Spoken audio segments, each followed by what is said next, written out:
Real progressives. Happy Sunday. Happy Sunday.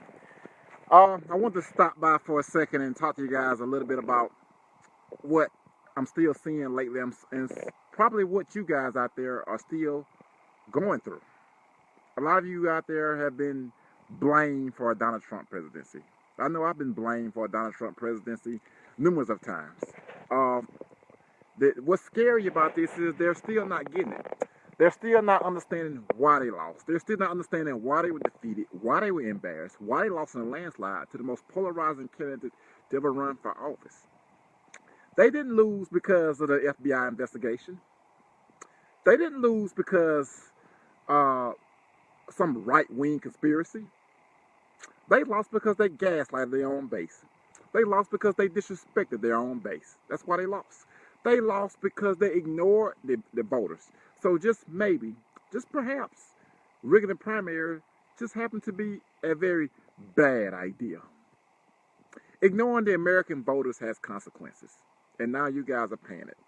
Because we was already gearing up to fight against a Donald Trump presidency from the beginning. We were already prepared. We were prepared to stand up and fight against him because we thought, without a doubt, that a Trump presidency would at least unite the vote blues to fight.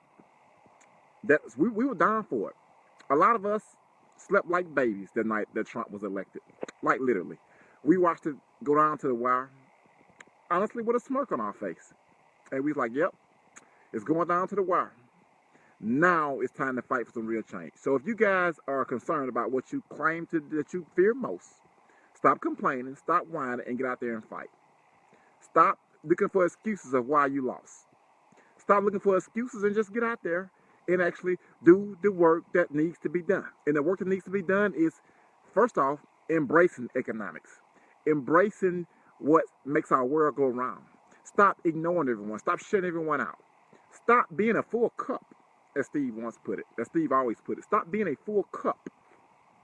I'm done dealing with full cups.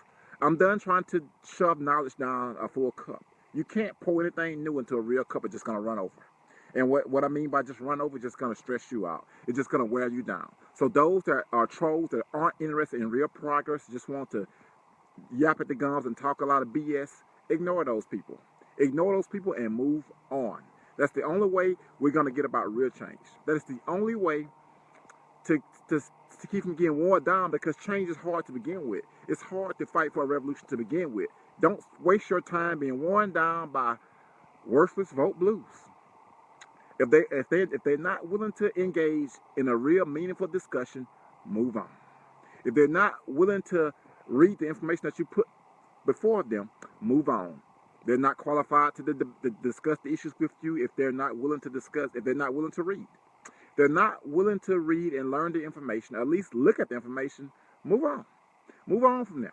I had someone, like I said yesterday, in a local store that everyone knows me in. And this particular person talks politics a lot of time. This particular person was a falling line behind Hillary Rodham Clinton type voter. And this person came into the store literally and said that, hey guys, all you out there that when Trump cuts our food stamps, come and blame Kendall. He'll cover your arrest. I'm like, really? Literally. So it's my fault that Trump's got elected, and you still running fear down these people's throats. The same type of fear that makes us stay stuck in neutral. The same type of fear that if we're lucky, we stay stuck in neutral. The same type of fear that a lot of times ram us in reverse. That's the type of fear porn we're talking about. The Trump fear porn. The Trump fear porn that served the American people no justice. The type of fear porn that if Hillary Rodham Clinton was elected, they would just be lax and sit on their hands and let her ram every war and regime change down our throats. Today, we're saying enough of that. Today, we're saying that we're not going to be divided by a collection of red states and blue states. We're not going to be divided by race, gender, or political party. We're not going to be divided by anything. We're going to unite. We're going to stick together, and we're going to fight for the issues that we care about, and we're going to demand the things that we want, because we know for sure in the civil rights era, the civil rights bill does not happen without a lot of white people standing up for the bill. It does not happen without a lot of people demanding what they want. We got to stop negotiating with ourselves.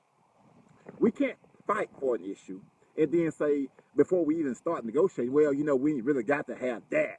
You know, really, what, negotiate with yourself? If you're gonna sell a car for $1,000, why would you tell the person that you're selling it to, you know, we'll really just take 500? We not sold on getting to 1,000, and that's why we get the half-ass policies we get. That's why we get the half-ass pieces of legislation we get. That's why we get what we get. It's time to demand universal health care. It's time to demand single payer. It's time to demand it. That's the only way we're going to get it. Demand it. And it's time to demand that the politicians in Washington start spending money on the 99%. And the only way that's going to happen, though, is if we learn how to check these people. We have to learn how to check these people. When they tell us that there's not enough money in the federal coffers to get it done, we got to tell them, no, we know that the United States government can never go bankrupt. We are a nation that's monetary sovereign. We're the issue of our own currency, not the user of our currency. We have to tell these people that. We have to tell them that we know these things. We have to tell them we know our dollar is not backed by, is not pegged to gold or anything like that. We know that we have a free floating currency. We know these things. We know that the Federal Reserve just credits accounts. We know that the dollar is something that no one has actually ever seen, because the dollar is just an idea. We have to start ramming this down their throats, ram it down their throats until they start to listen, until they start to hear us. But right now, we're letting them off the hook far too easy. We're letting them tell us that we're bankrupt. Social Security is going broke. People like my age, your age, Social Security is not going to be sovereign for you guys. It's not going to be there. They're trying to get you brainwashed, get you trained to the point that when it's time for you to actually get it, you won't worry about getting it, because they're gonna be on program you to the point that, well, you know what, you think that it's not there anyway. Alan Greenspan already checked Paul Ryan on this issue while under oath. Paul Ryan said, hey, Mr. Chairman, don't we have to cut Social Security because it's going bankrupt? Alan Greenspan said, no, there's nothing preventing the federal government from doing whatever it wants, and there's nothing preventing the federal government from creating as much money as it wants and giving it to somebody. When you are a monetary sovereign nation, you can never run out of your own currency. Uncle Sam could never run out of the dollars to pay his bills. It just doesn't. It's no way.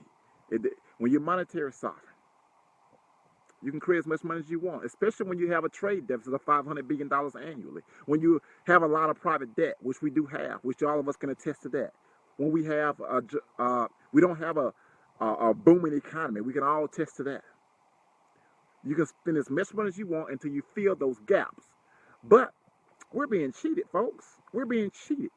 But it's not just so much about being cheated by the politicians in Washington and the elites. It's the vote blues out there that say, oh, you're going to cause inflation. You're going to cause inflation. You can't do this. You can't do that. It's going to cause inflation.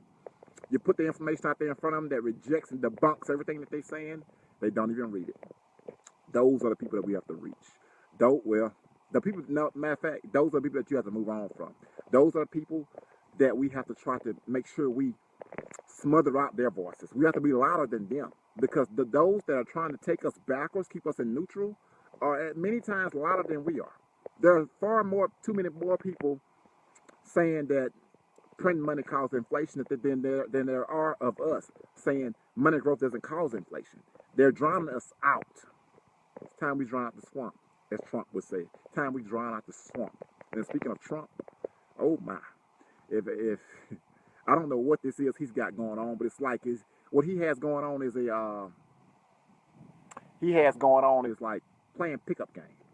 It's like going to a basketball game. And you guys, you know how it is when you've been sitting on the sidelines for so long and you're ready to get into the game and you're so confident in your ability to win the basketball game, you don't care who's on your team. You just go out there and say, you know what, I'll take you, I'll take him and such over there, and let's go ball, guys. That's what he's doing. That's okay sometimes for even a pickup game. But when I pick my teams, I don't do that because I want to win. When I go ball, I'm ready to win. So when you're a president-elect of the United States of America, when you're about to become president of the United States, you don't just pick anybody around you. You damn sure don't pick a bunch of racists around you. And the only thing that I can halfway feel hopeful about him picking Jeff Sessions as his attorney general is the fact that he won't be in the state of Alabama no more as our senator. But then again, he's going to have more power as attorney general, so I can't even really feel hopeful about that. What we see going on here is like he's stacking his cabinet with racist people, period. But you know what, though? What did Malcolm X say? What did Malcolm X say about Goldwater on the X and what happens if Goldwater becomes president? Malcolm said, well, if Goldwater ever becomes president, he's gonna not be able to hide his racism. He won't be able to pretend to be our friends. And for the very first time, it will make us stand up for things and fight and be a part of the system that we've never been fought of before. It will make us stand up for that. I'm just going to leave it there. I'm Kendall Sullivan, and have a great day, guys. Peace, and I'm out.